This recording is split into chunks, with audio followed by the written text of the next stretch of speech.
guys play for war, of course, but they also play for competition, you know, which is war, right? And scaring the girls away. They say, well, no, we want to do this just by ourselves. Right? We want to do something by ourselves. Because the women have the reins on the society. You know, they have babies. They cook food, you know, they take care of families.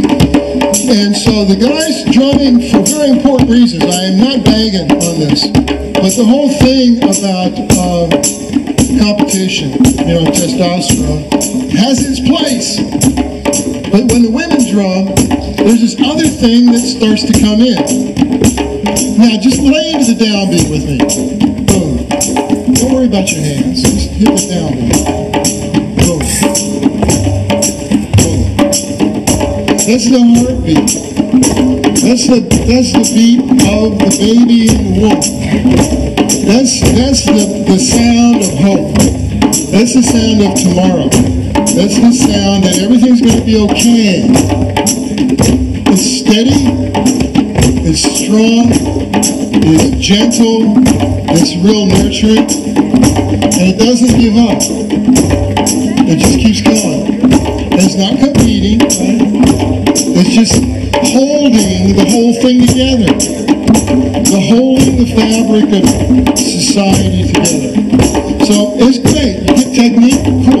I love technique. But underneath all that is this wonderful simple note, which is the heartbeat. Now in our culture, that comes from New Orleans, right? I mean, it comes from everywhere, but originally, like about 350 years ago, when the African drummers come across in the slave ships, they were allowed to bring the drums because there was a higher level of survival. This cold-blooded statistical truth. But when they got to the colonies, that drum was not allowed into the plantations, except in New Orleans, because New Orleans was not a slave state. New Orleans had a different situation. So what happened was all these different kind of people get together, and it became Conga Square, right? They started sharing. And they didn't know each other's food, they didn't know each other's language, they didn't know each other's customs. So they had to start from scratch.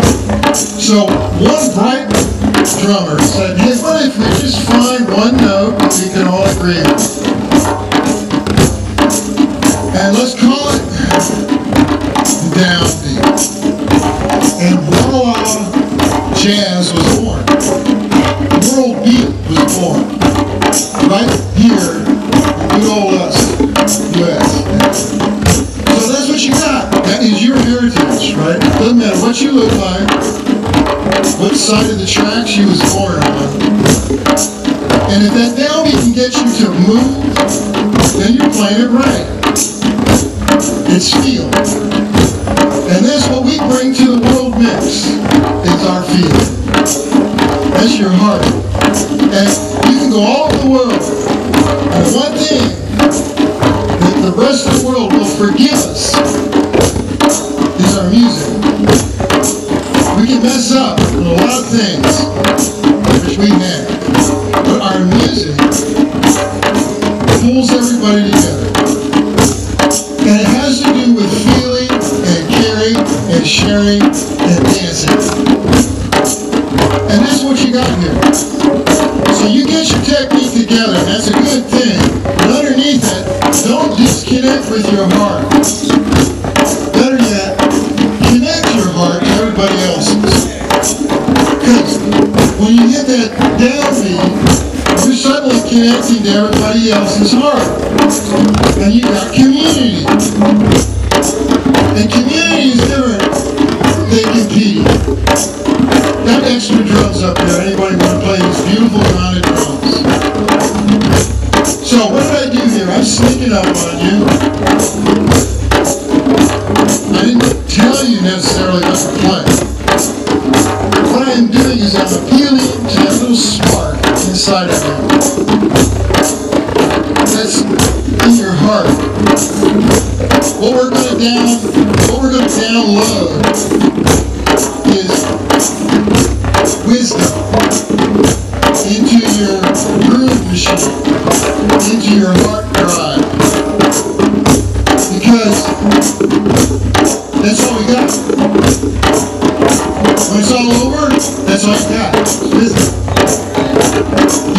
take anything else with you.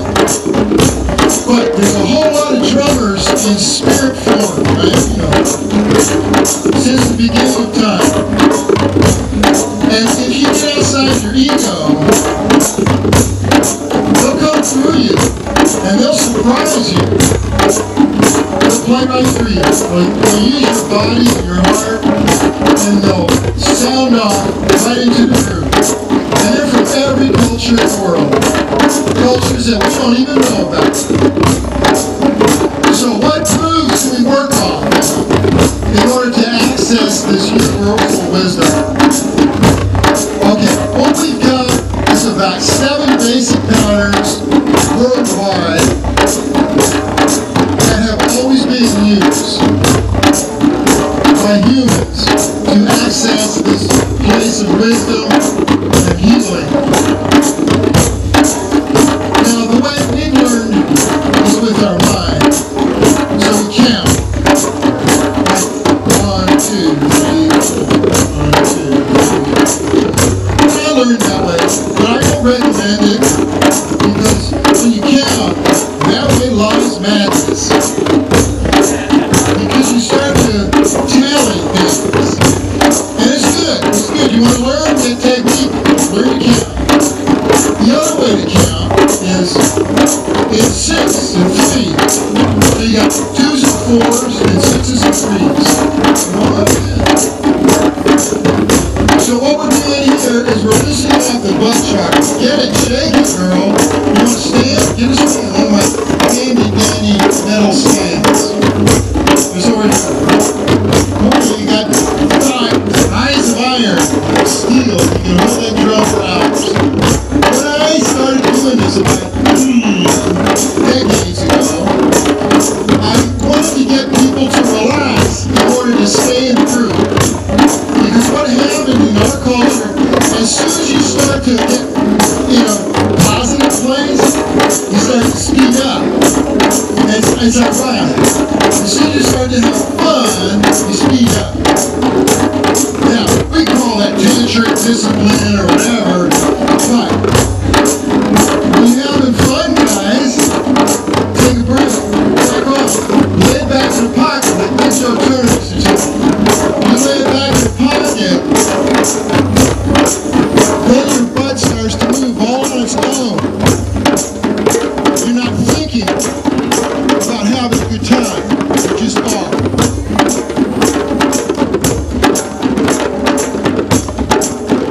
So these grooves, these are our grooves, right? Don't get beat up when somebody says, oh, you're not from my village, so you don't know how to play it. You can play that djembe however you want to play it. But I recommend that you learn. But in the long run, play that drum however you want it. That's if you're playing by yourself, right?